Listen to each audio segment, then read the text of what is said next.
સર્વેને જય શ્રી કૃષ્ણ. આજે આપણે જાણીશું માગશર માસ મહાત્મ્ય.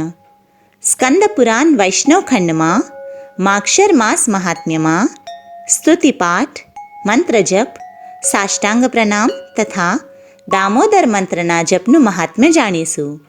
શ્રી ભગવાન કહે છે, પૂજા કરીને નૈવેદ્ય અર્પણ કર્યા પછી કપૂરયુક્ત જળથી મને આચમન કરાવવું. પાન સોપારી આપ્યા પછી હાથ ધોવા માટે ચંદન અર્પણ કરવું. પછી પુષ્પાંજલિ આપીને ભક્તિપૂર્વક કપૂરની આરતી કરવી. મુગટ અને આભૂષણ વગેરે સમર્પિત કરીને છત્ર, ચામર અર્પણ કરવા તથા શ્યામ સુંદર વિગ્રહવાળા ભગવાન વિષ્ણુ મારા પર પ્રસન્ન છે એવું ધ્યાન કરીને અષ્ટાક્ષર મંત્રના 108 વાર જપ અને સ્તોત્રો દ્વારા ભગવાનની સ્તુતિ કરવી. વિદ્વાન પુરુષે ચાલતા, હસતા, આજુબાજુમાં જોતા તથા પગ પર પગ ચડાવીને હાથને મસ્તક પર મૂકીને ઊભા રહીને અને વ્યગ્ર ચિત્તે મારા જપ ન કરવા. જપ સમયે તથા વ્રત, હોમ અને પૂજન આદિમાં બીજા સાથે વાતચીત ન કરવી. જપનું ફળ તીર્થ વગેરે સ્થાનોમાં અનંત ગણું થાય છે. આ પ્રમાણે માગશર માસમાં મારું પૂજન કરીને જે પ્રદક્ષિણા કરે છે તે ડગલે ડગલે સપ્તદ્વીપ પૃથ્વીની પરિક્રમાનું પુણ્યફળ પ્રાપ્ત કરે છે. સહસ્ર નામનો પાઠ અથવા માત્ર એક નામનું ઉચ્ચારણ કરતો રહીને જે ભક્તિપૂર્વક મારી એક પરિક્રમા પણ કરે છે તે દરરોજના પાપને ભસ્મ કરી નાખે છે.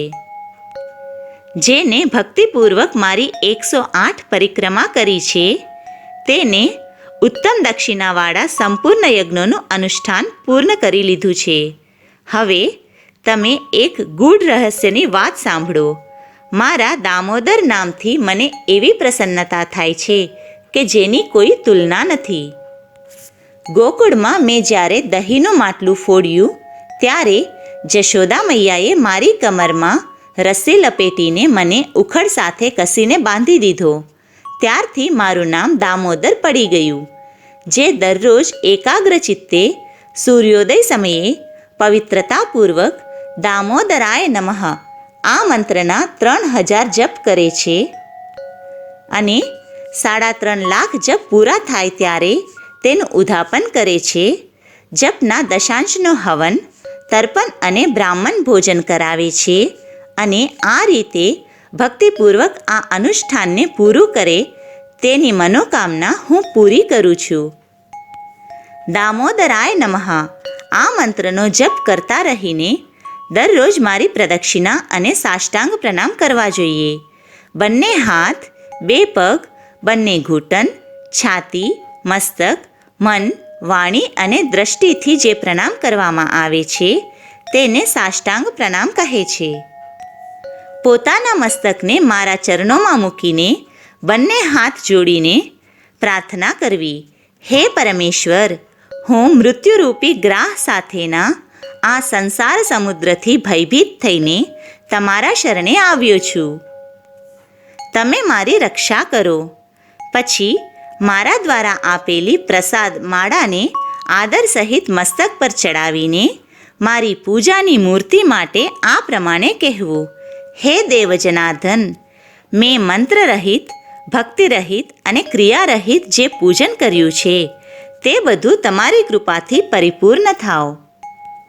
વિષ્ણુ સહસ્રનામ, ભીષ્મ સ્વરાજ, ગજેન્દ્ર મોક્ષ, અનુસ્મૃતિ તથા ગીતા આ 5 સ્તોત્ર મને પસંદ છે. હે મહાભાગ, આ સાંભળીને મને બહુ પ્રસન્નતા થાય છે. જે મનુષ્ય શાલિગ્રામનું 1 ટીપું પણ ચરણામૃત પીવે છે તે મોક્ષનો અધિકારી થાય છે. જેમને પોતાના મસ્તક પર શાલિગ્રામનું ચરણોદક ચડાવ્યું છે અથવા પાન કર્યું છે તેમને જન્મ મૃત્યુનું સૂતક લાગતું નથી.